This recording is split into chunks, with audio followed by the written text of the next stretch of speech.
Okay, so one thing I heard recently was an individual said some of the best advice he can give to men is to not fall in love. Basically just find a woman you want to be with and kind of keep it there.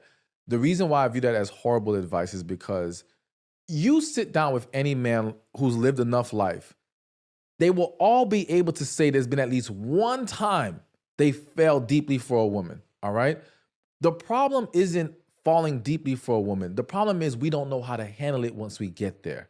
The problem is because we're not accustomed to handling and processing our emotions a certain kind of way and being this vulnerable, we don't understand what's going to be required of us in that moment.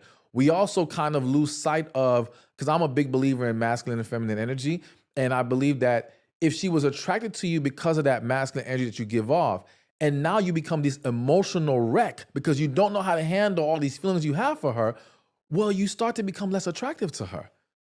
And it's not that it's not fixable, it's fixable. But again, a lack of understanding and awareness derails the situation. So rather than telling men don't fall in love because it's inevitable, let's teach them how we walk in love, what I call loving in your masculine, how you maintain that. And that decision has to be now. My second step to getting unstuck is to ruin myself with disappointment in me. Disappointment is the wake-up call that you have been avoiding. Do not listen to all of those nice memes and those fun TikToks that make you feel like you should accept yourself and be okay with yourself the way that you are. If you're disappointed because you know that you have more in you, you know that you could impact more people, you know you have this great potential and instead you're wasting it, be freaking disappointed. You shouldn't feel good about yourself. Why would you feel good about yourself? You're not living into what is possible for you. Once you know that you're unhappy with the way that your life looks, you can make that change. But don't sugarcoat it. Don't tell yourself lies that you should just love yourself the way that you are and give yourself a big hug.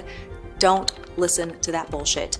Be disappointed, accept the disappointment, and take action. My parents used to drag me to a dinner every single year with a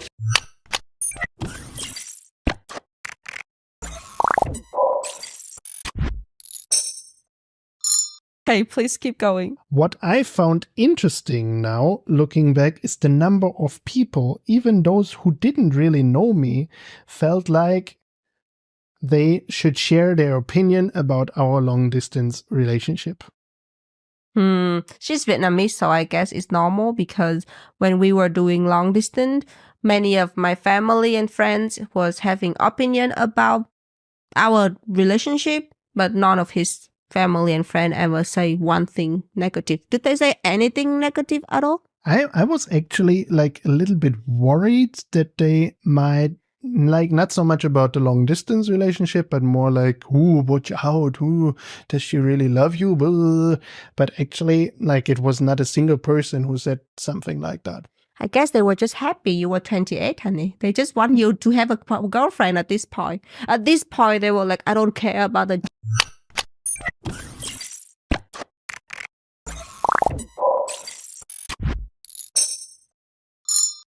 I can't even understand how I went so long without saying it to her. I say it 3,000 times a day to her. And I make sure every day I say, I love you so much. Like, I love you a million times.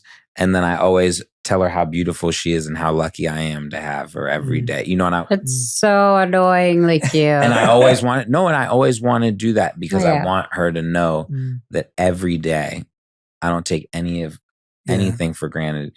And I still look at her and my breath gets taken away in so many different ways. And I said it to her last night. We were in like the pool or something together last night and we were just hanging out. And I was just like, you're so beautiful. And I don't mean that just physically. I'm saying like, you can feel it. There's like a ring, like an aura around her that exudes just like warmth. And it just you're like making me.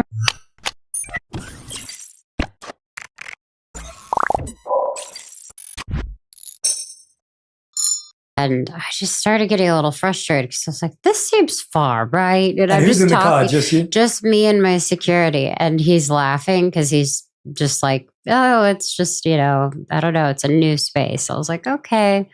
We get out.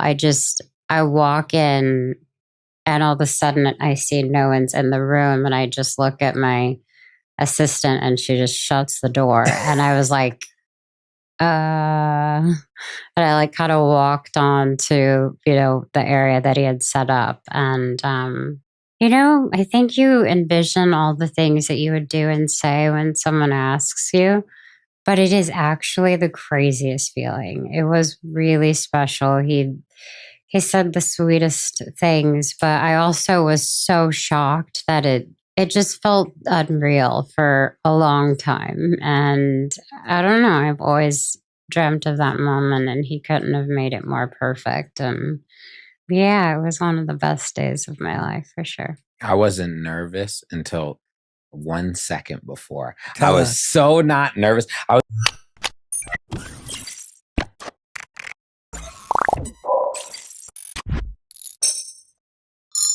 Are you really looking to do what it takes to make it work, or is this relationship just filling a hole for you right now because you're not happy? Deep down, you know it's not right, but you keep investing in it anyway because it seems better than nothing. It's a distraction from your existential melancholy that is keeping you in a depressed state. God forbid you go there and explore that. No, instead, just, keep this fire burning with someone that you can pretend is right for you as a distraction from your misery. Different video. I don't know why.